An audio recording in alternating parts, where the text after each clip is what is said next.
us. We're here at Go Forest for the Saturday chant class. I was meditating this morning. I realized how interesting of a community of cultivators we have. We have people from different walks of life. So I'm amazed of the interest that there is towards chant meditation. We have children, okay, who I'm sure are coming because they have nothing else to do.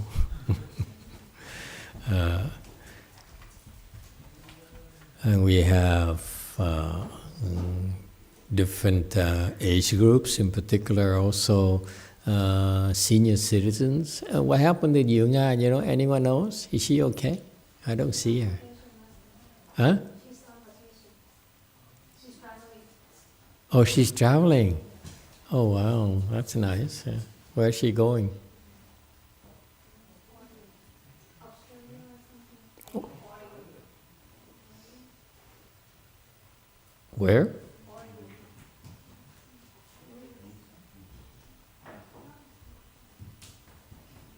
Russia?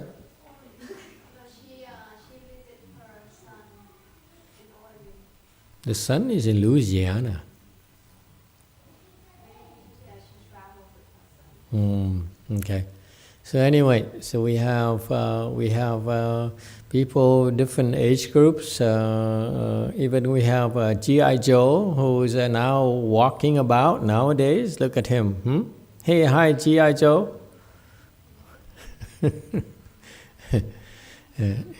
So it's nice to have all of you. All right. It makes the community very, very rich, very diverse. And it's interesting to me personally because I'm learning so much from all directions. I don't think here's only one way that I'm teaching you. No, I'm learning. I'm picking up information. I'm learning how to help all of you. And in particular, we should feel very, very blessed to have not only the diversity, but also in terms of demographics, but also in terms of attainment. Yeah, you are very impressive. From low level for beginners to pretty impressive levels for a lot of people. It's not a matter of number of years, but it's about a lot of factors as well. So in the nature of the certain teaching, in the chant practice here we have, no lead is safe. It doesn't matter how long you've been practicing. You can be caught up and surpassed. And so chant doesn't discriminate. It's all up to you. And so I feel very, very blessed to be able to have such interesting people. And we should be grateful and we should cherish that. I remember how my late teacher, masteryonghua, used to have something called cherishing the youth, and I think respecting the elderly or something. I hope that, in particular, for when we have people like Yunga and Sister Victorina and so forth, and we should cherish them and should bring forth the attitude that we should help them and support them.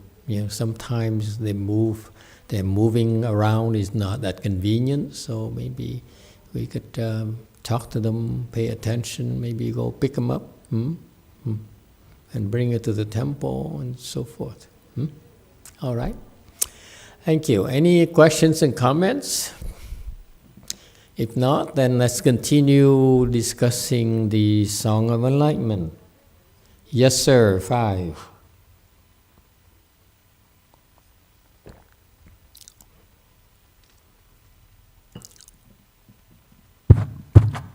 Amintofo Master, there is a question from someone from Spain, from Barcelona.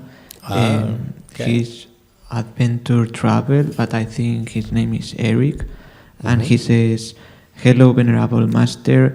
I would like to ask you what should be the correct considerations or motivations that I should have to initiate myself as a Buddhist monk.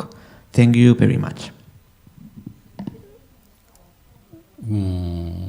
Sounds too academic.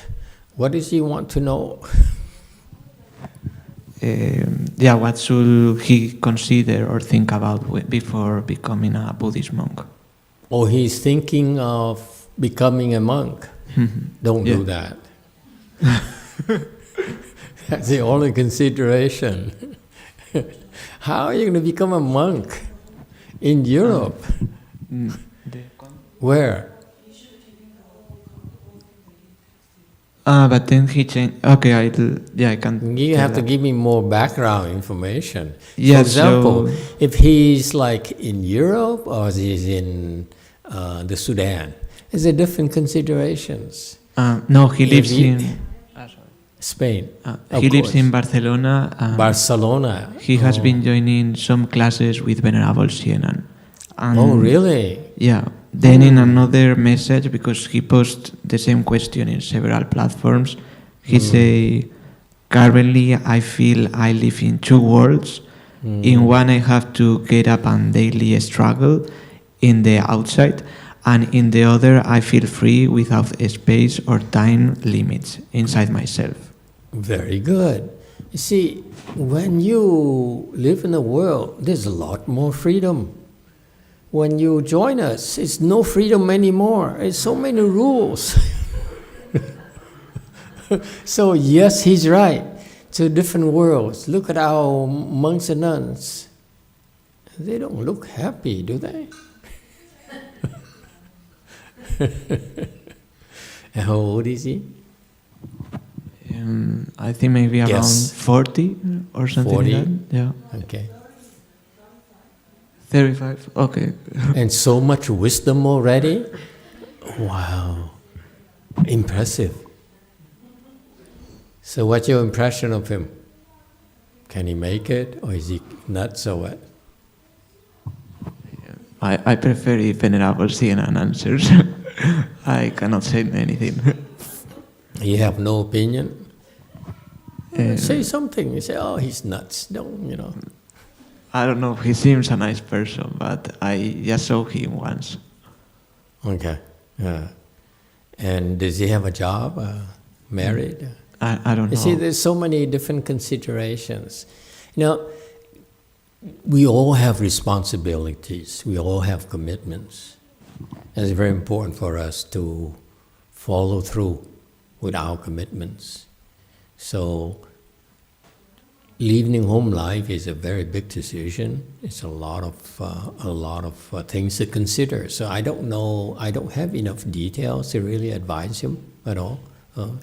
But in general, in terms of living a home life, it's a big step forward.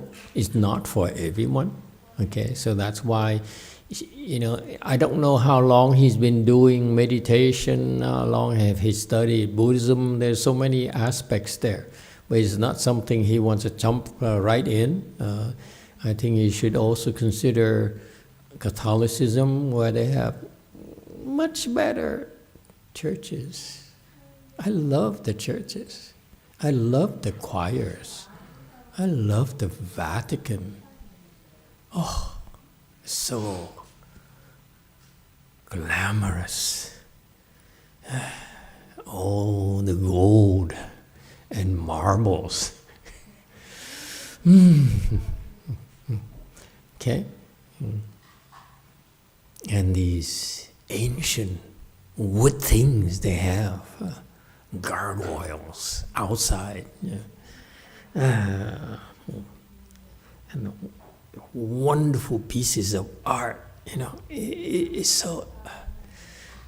If I could go to work like that, to such a place every day, I'd be so happy.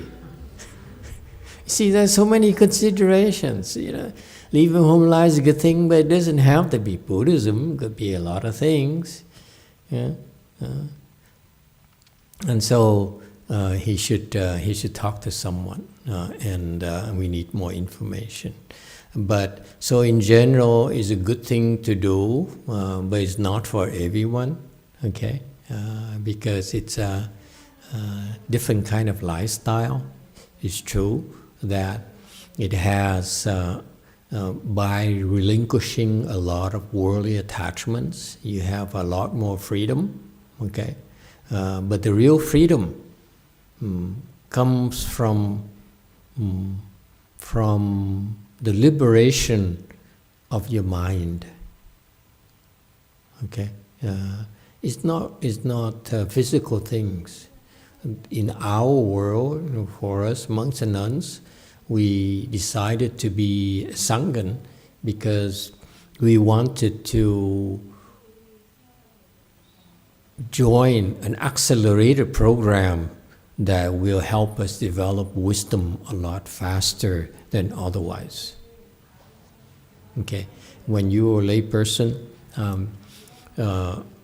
because of your many attachments, many commitments you have to your family, to your jobs, to your friends, and so forth, your community and so forth, those are something that are weighed heavily on your shoulders. Okay, and that's important. We should all be responsible. I can't stress enough the one thing that ordinary people seem to forget is that they must be responsible to society. We use up the water, the air, the resources of the community, and we should feel grateful for what's given to us. I'm an immigrant, so I'm grateful for what I received. Okay, I feel so fortunate to be able to come here. Master Shinhua says it takes a lot of blessings to come here in the United States, and I agree. After living here, I travel, and I realize how much I miss the U.S. You know what I miss the U.S.? Bathrooms. We have a culture of bathrooms. And so I really appreciate it, and I hope that people should wake up to that fact that we got so much in this country, and therefore we should feel grateful and do something to pay back. Don't just keep on taking and taking and taking. That's wrong. It's so wrong. Yes. It's true that I am entitled to a lot less than the people who are born here. But I feel I have so much already. I received so much already. And therefore I feel I need to give back. And I'm saddened that here in Northern California, times are hard for some people. Some people are losing their jobs. Some people are homeless. Some people are illegal aliens and so forth. And I feel sad that they resort to crimes. It's so destructive. They're not helping themselves. They dig a deeper hole for themselves, that's all. If you're poor and resort to stealing, to damaging property, to express your anger and your resentment, you're only sinking lower. That's all you're doing. This country is pretty nice. You know, if we never go hungry. If you're hungry, we go, there's soup kitchens everywhere. In California, we don't need Newsom to give us money. We can be homeless people because the weather is so nice. You know, we can preserve our dignity and need nothing, and no need to steal from anyone because there are plenty of resources from the communities to support us. You know, you drive. I don't know here in Southern California, but in Northern California, Southern California, we have professional people who stand by street corners and selling flowers, oranges, and or even simply holding a tin can, and people drive by, and when there's a red light, they stop by the car, and people roll down the window. Not like this, you press the window nowadays. In my era, you have to roll down with your arm. Okay? And you press that window, the people stick out and give them $1, $2, and they make about $20 an hour. There's plenty of ways to support yourself. We should feel a sense of responsibility and contribute and avoid, in particular, damaging the community, stealing from the community. Just because the politicians, up there, they figured out already how to use the system to enrich themselves and so forth. We don't have to be like that. Okay?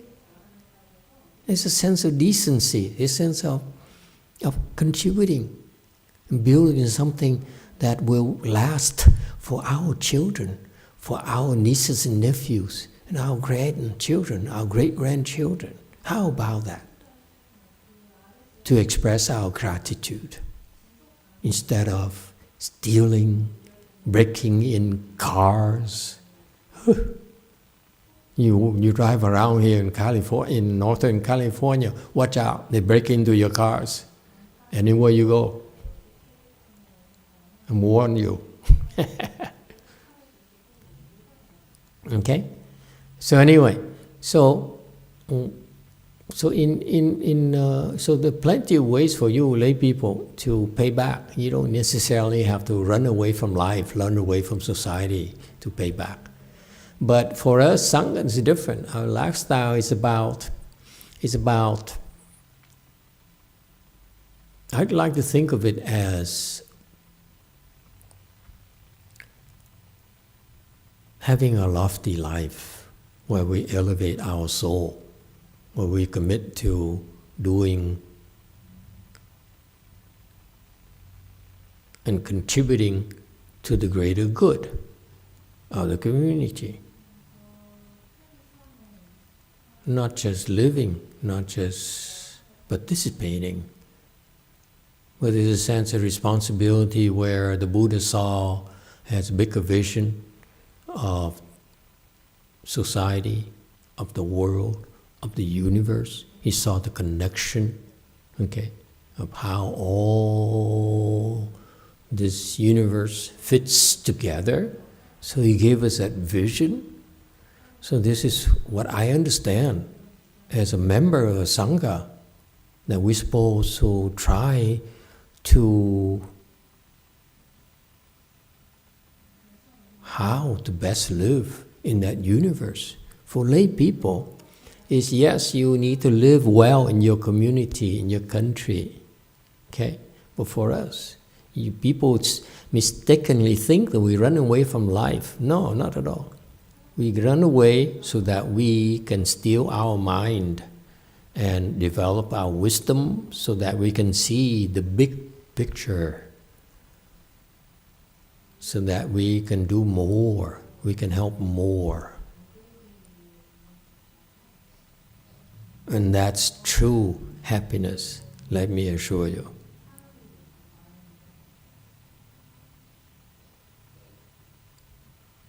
Happiness, the bigger your vision, the bigger your happiness. If you only see yourself, me, I'm poor, I'm hungry, no one cares for me, society is unfair to me, then you live in a world of unhappiness. It's all in your head. Agree or disagree? Okay, you disagree. Okay, it's okay. I understand. All right? But on the other hand, you want to shave your head. You say, okay, I don't need so many things. I don't need, $10,000, that many clothes. We have a few robes. I'm happy with that. They're not designer, but they do for now. Until you become a big monk, then you can wear designer robes. It's possible, yeah. Is Xing Yun dead or is he still alive? I forgot. I don't keep track of him anymore. Huh? Anyone? The guy, the head monk of Buddha Light, for Wangshan, is he dead or is he alive? I think he's dead, right?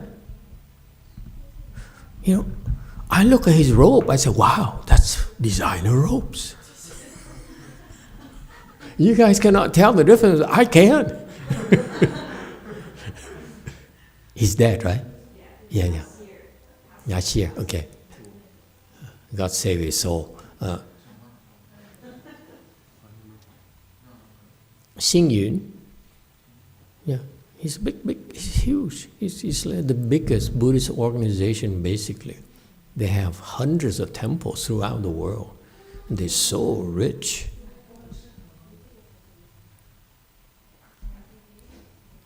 Yeah. I think every day it's like he has to give out at least a few $1,000 because his practice is that when you're a monk, I'm told, you go and make sure his temple, make sure you see him, he gave you $100. I said, wow, that's nice. 100 people came, it's $10,000. My God. That's rich. Just pocket money. Oh, here, go buy some ice cream. Go buy yourself a new robe. And mine is too expensive for you. Okay, and so the sanghas, you know, the lifestyle that we're doing is we detach from the worldly needs so that we can still our mind, so that we can see the bigger picture. When you see the big picture, you live differently. You can see what's more important and what's not as important much more clearly. That's why we're doing this. Okay? And so what are the requirements for participating in this life? You practice chant for a while, you study for a while, and you find out maybe it's not for you. Okay, we're too crazy, we're too unusual. You talk to most Buddhists, they say they are weird. They don't belong to any real Buddhist association. There's no sense of safety in numbers. You know, I talk Dharma differently. I don't talk like a typical monk, tell too many jokes. And so it's a different kind of approach we have in cultivation. Okay, so you should look around more. Okay, but for us it's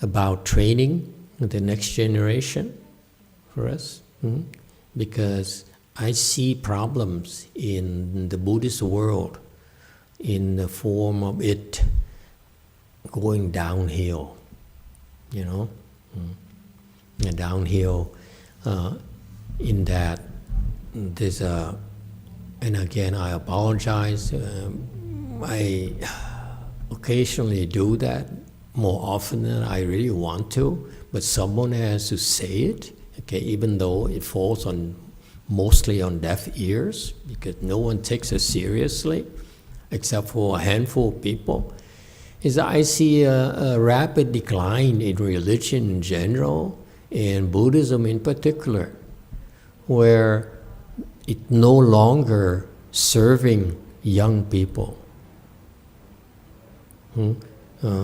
In particular, the Buddhist temples and programs are geared towards old people because that's the ones who understand the roles in Buddhism and they support the temples. And the monks and nuns have become fat cats, where they sit there and expect to be given money, given nice clothes. In my era, yeah, if you have wisdom, you have blessings, that's what you do, without being told. But, and that has a problem for us, because then people like me shave our heads, because we can't live a good life out there in society. So we run away from society, okay, and we sit there and become fat cats instead of working harder. So my point being that as a left-home person, actually we don't take it easy. Our lives are actually more difficult, much more intense than regular life. Because we have so much work to do, that we need to do something to make sure that your generation, this is 2 generations below me, okay, are taken care of, and that your children will be okay, and your great-grandchildren will be okay. And if we continue the pace here, the current pace of Buddhism or Catholicism, pretty soon it will become extinct, because it's no longer serving society. We are just parasites. We don't feel we must be entitled to a tithe, where you give 10% of your income just for the sake of it. I feel we must deserve it. We must do something to earn the support. If we don't deserve it, don't give us anything. It's fair. You get a job, it's because you're contributing to your company. You're not contributing, you should not be paid. That's life. Same thing in Buddhism, that's my attitude. We should not be put on a pedestal. We should earn our place. And not just earning our place, we just help improve society. Not just keep on taking. We expect to be given and respected and revered. That's my generation, not anymore. Okay? Yeah, you should find out more. Okay, good luck. Anyone else? Yes, 4. Thank you, want Master. to live a home life? No, don't do that. Your husband will kill me. He loves you too much. Yeah, it's attachment. Your attachment, his attachment. His attachment. Oh. I guess. Thank you, Master. I have a question about the patience and the compassion. I feel I wasn't a very patient person. I want to be a good person. I want to be a compassionate person, but I think patience is not very important at that time. But when the first time I talked to Master in person, Master told me, be patient. And during Master teaching, I heard about a lot about be patient. I don't know why it's so important, but after a few years at my cultivate, I changed. I feel I'm be more patient and even more compassion. So I'm so curious. So is there a connection between patience and compassion? It's like the compassion comes from patience? That's my question. Thank you, Master. Good question. Very good. Okay. Part of your spiritual journey, part of your self-improvement, part of your inner happiness depends on your level of patience. the Buddha understands it. Only Buddhas understand it. People below Buddhas don't get it. Bodhisattvas, maybe, some bodhisattvas. But most bodhisattvas still don't get it. Let alone the other people lower. You see, bodhisattvas in Buddhism are people who are enlightened, who have transcendental wisdom. They understand things. They can see things that we don't. We ordinary people cannot. The vision, I talked to you about the big picture. Theirs are the big picture. Bodhisattvas, they have this big picture that we don't have. Our vision is tunnel vision. Theirs is a bigger picture. But even so, okay, they still don't understand. They don't have the details yet. They only see the fuzzy, out of focus picture, if you will. But they are groomed to understand and see the big picture clearer and clearer and clearer. And so they eventually understand the place of importance of patience, where it stands in the way we train our people, train our Buddhist followers. It's not knowledge, folks. In Buddhism, it's not knowledge at all that we're after. Okay? Yeah. The knowledge, we go after knowledge later, after we have wisdom. So the approach is the exact opposite of worldly approach. Worldly approach, you see, you sent to school, you study, you learn, you cram, and so forth. You develop knowledge, you get a certification to your level of knowledge, and you get a job, and you learn more and more knowledge. That's what you do. You accrue knowledge. Very much like scholars, they accrue knowledge. Do scholars ever stand up and say, you know, my profession is wisdom? They're after knowledge. They're after, maybe at best, insights. Okay? But insights are so far below wisdom. Not even there yet. Okay? And so it takes wisdom to be able to build this big picture.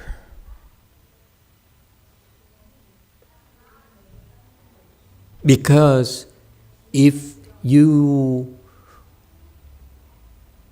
are after knowledge, in one lifetime, it's impossible for you to see the big picture. You don't have enough time. You sleep most of the time already, 8 hours a day.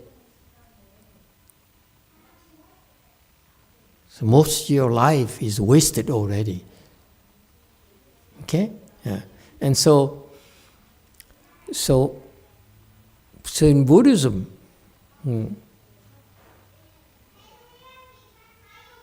when you have the big picture, how does it manifest? It manifests in the form of compassion.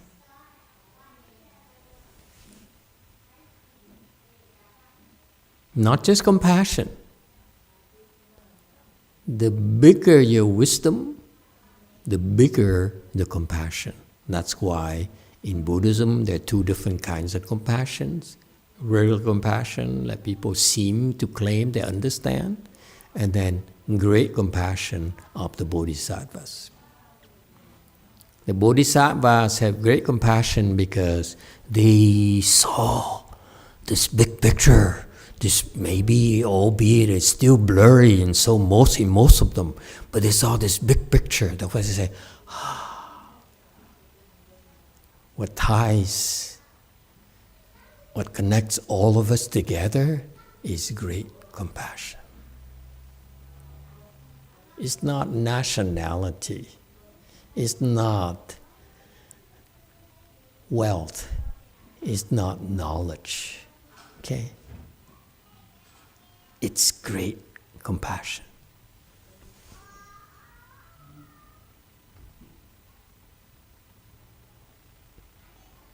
That's why now you see the connection between what I talked about, big picture. I didn't use the word great because great is a special term in Mahayana. Okay, but it's the kind of thing. The big picture here. Okay. In order for you to see this, you need great compassion.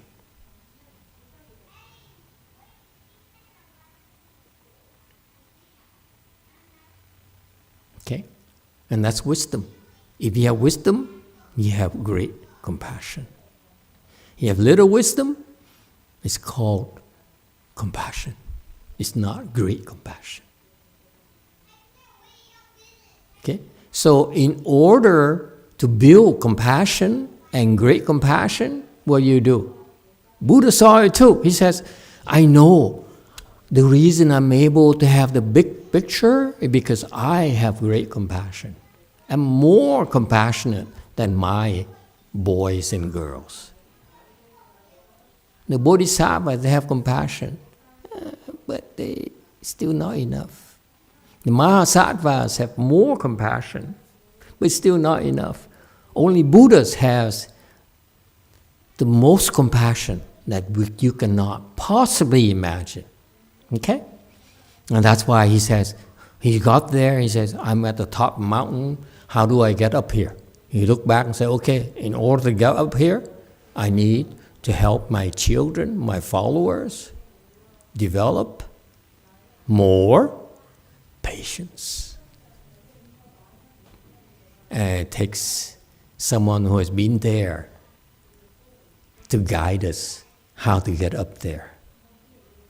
Are you gonna be stupid enough to try to climb Mount Everest first time on your own?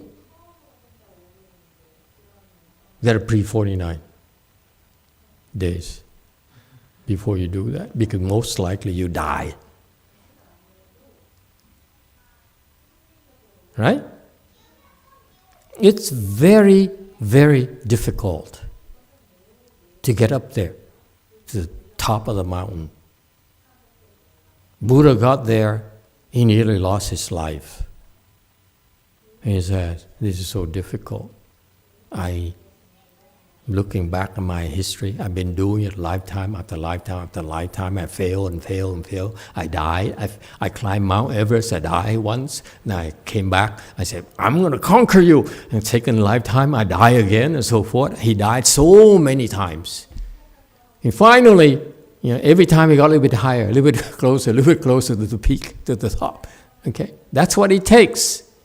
After he finally made it, in the one lifetime, he became Shakyamuni Buddha. He said, now I see all my past history, how difficult this journey has been.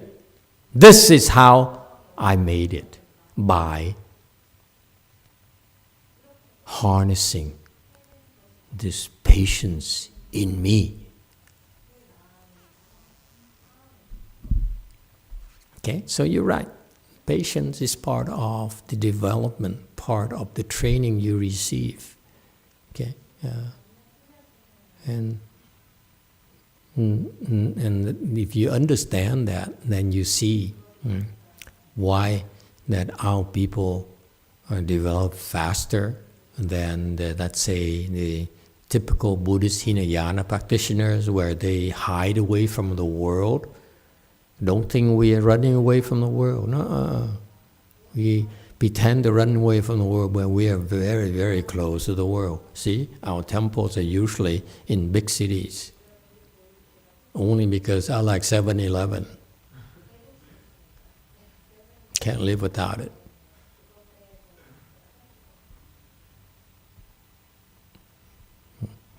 And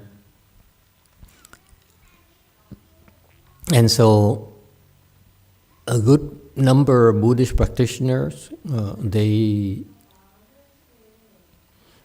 prefer to go away and hide in Ukiah, in places like that. And if you do that, it works for a while, but your foundation lacks patience.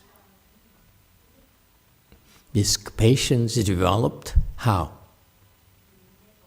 By difficulties. You're willing to face difficulties. When you get close to others, just look around you. It's very difficult. Sometimes people forgot to take a bath. Sometimes they give you germs, COVID-19. There's a lot of things that could go wrong, and you still patiently endure it. I remember when during the COVID crisis, we are one of the rare temples whose doors are always open. My master's temple, they closed it down because they were afraid they get infected and die. We said, no, we're not going to die. And if you're worried about your thing, you didn't come here. Get a break from your family, give them a break. And if you feel you need help with COVID, we'll help you for free. There's no need to be afraid. Because we help people recover from COVID-19 and not die. Okay? Yeah. So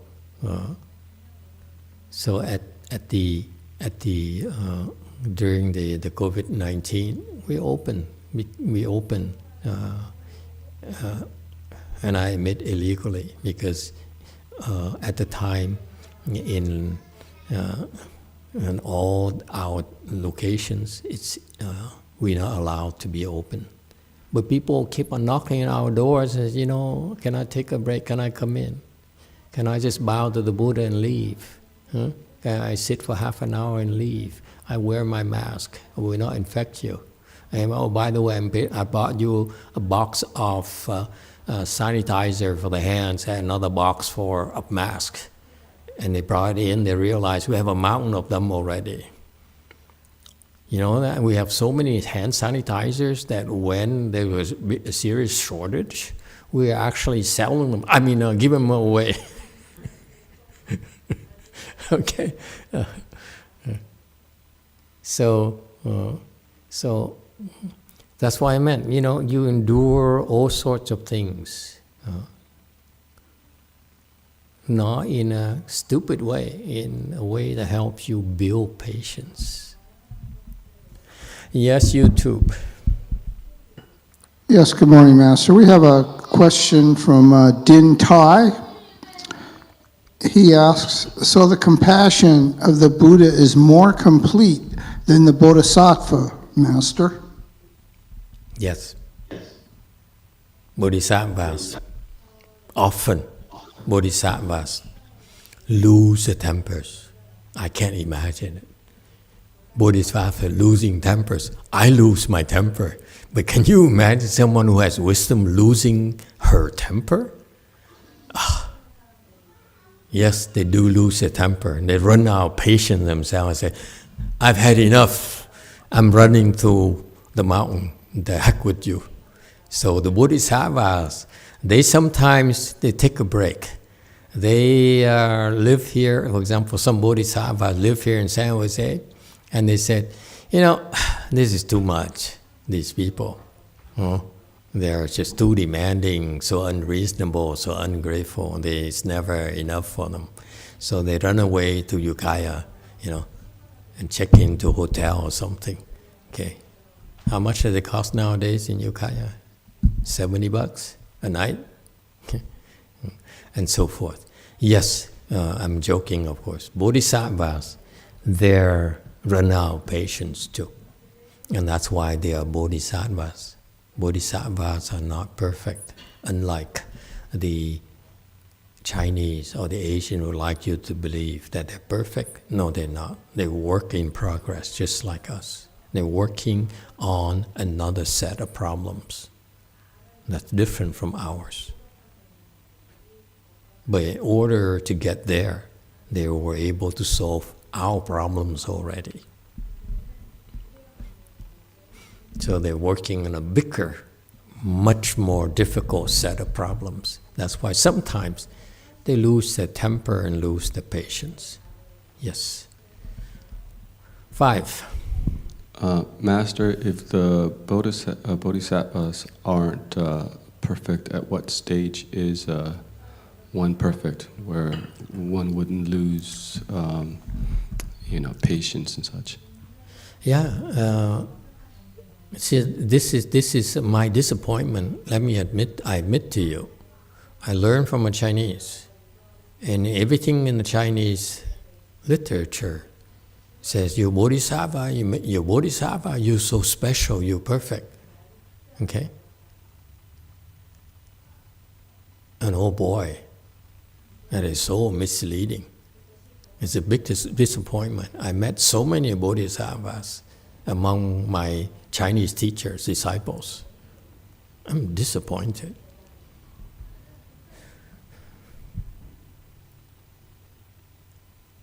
So what I tell you is from personal experience. They're not perfect the way that we read about it in the scriptures. Okay, for example, to be very specific, this afternoon we'll be discussing the Vimalakirti Sutra. We're right at the beginning, but a little bit later you find the description of the bodhisattvas and so forth. Okay, the bodhisattvas, even all those bodhisattvas, are still not perfect. And in this section we will start talking about the arhats and so forth, the sound hearers. Those are even much lower levels. So the sutra to say their 所作已办, it says with meaning Chinese, with meaning that what they must do has been accomplished. It sounds like they're perfect, but no, not at all. What they're supposed to plant the seeds of wisdom have been planted, but it doesn't mean the seeds have matured. Okay, so that's my personal disappointment. When I read about it, I said, wow, sounds like so cool. It would be worthwhile for me to spend my life doing this. Okay, and to find out that, to my utter dismay, my master's disciples have been way ahead of me, okay, at least by decades, 2-3 decades ahead of me. They have so many issues, and they're bodhisattvas, they're arhats, they're bodhisattvas. Okay, so bodhisattvas still have a lot of issues, still have a lot of flaws, things to work on. Okay, big flaws before they can become Buddhists. So, yeah, to my disappointment, it's all my images of bodhisattvas and arhats were destroyed once I saw them in person.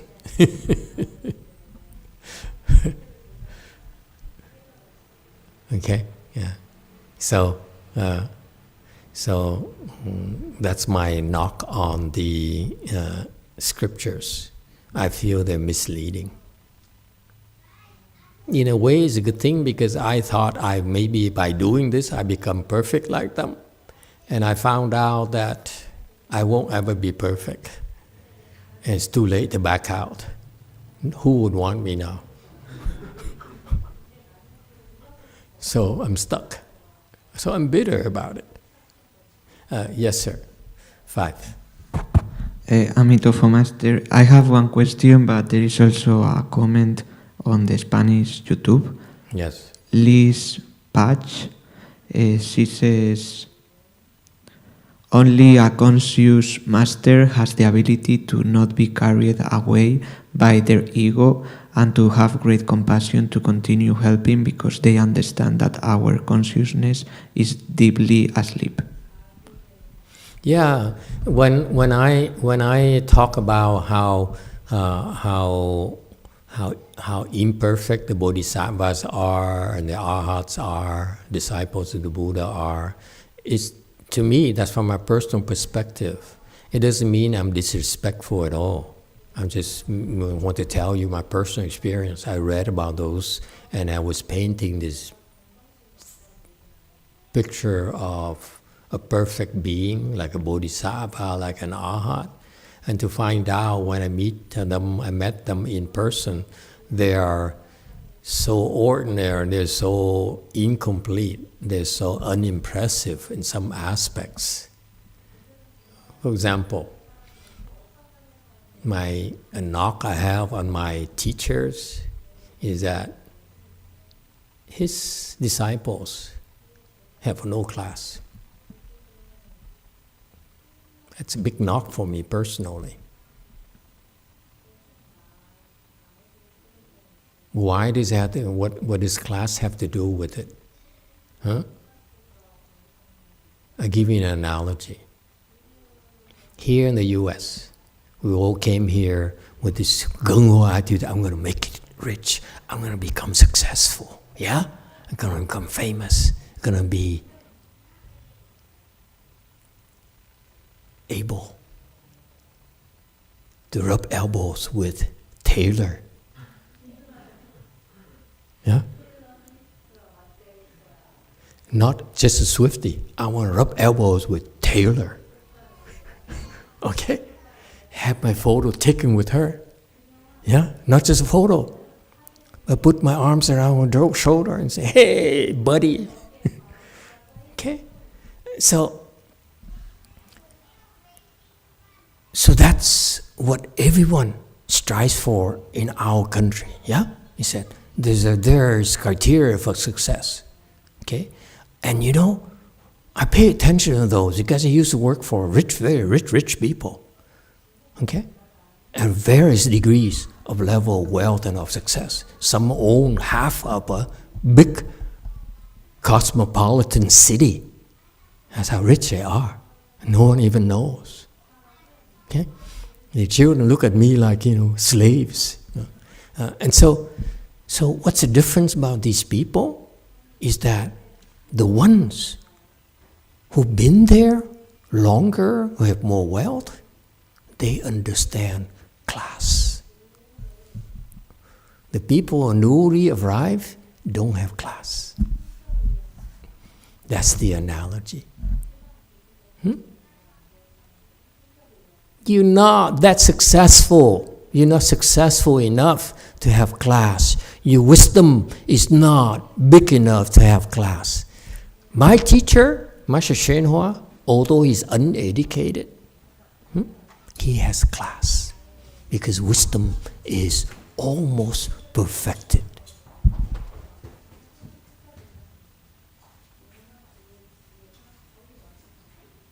There are some class people. Okay? It's not a worldly concept, it's that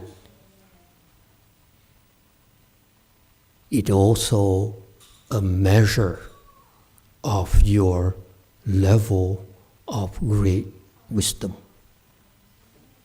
Great wisdom, people have great wisdom, like Master Shenhua has class.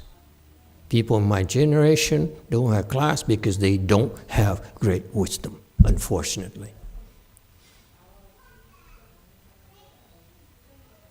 They have wisdom. Incredible wisdom, but not high enough yet to understand class like my teacher. My teacher's uneducated, Okay. Very, very short. But he has class. For a short ball like him, he has more class than most giants. Put together, you stack all the giants. My teacher at the tiny thing here has much more class. I love it. His standards are so high. Okay. Yes, 5. Amito, this question is from me. So you mentioned that we also have to have the patience to be with others. But in my case, I'm fine being alone, but normally I feel I'm really attached to being with people or to their opinion. So do you have any advice on how to be less attached? Yeah. People's opinion is very important. That's why we're here. We're here because your opinion counts. And please subscribe and give us a 5-star. It helps. You don't know how much it hurts when people leave like a 0-star. We're trying. We're not perfect. We're not even enlightened. What do you expect from us? Be kind, be compassionate, be patient. That's our approach. You build your patience a lot faster by being around people than by being yourself. So people are very important in that journey. But you should strike a balance. There's a time where you should be with people, like at the temple. When you cultivate, it's good to be with people. That's called great assembly.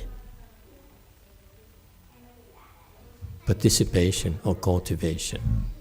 But there are times where you're by yourself. So that's the approach. Even within this group of people, there's silent times when you sit, like the first hour for today's session, you're by yourself. Practically, you learn to be by yourself and ignore everyone else. Yeah?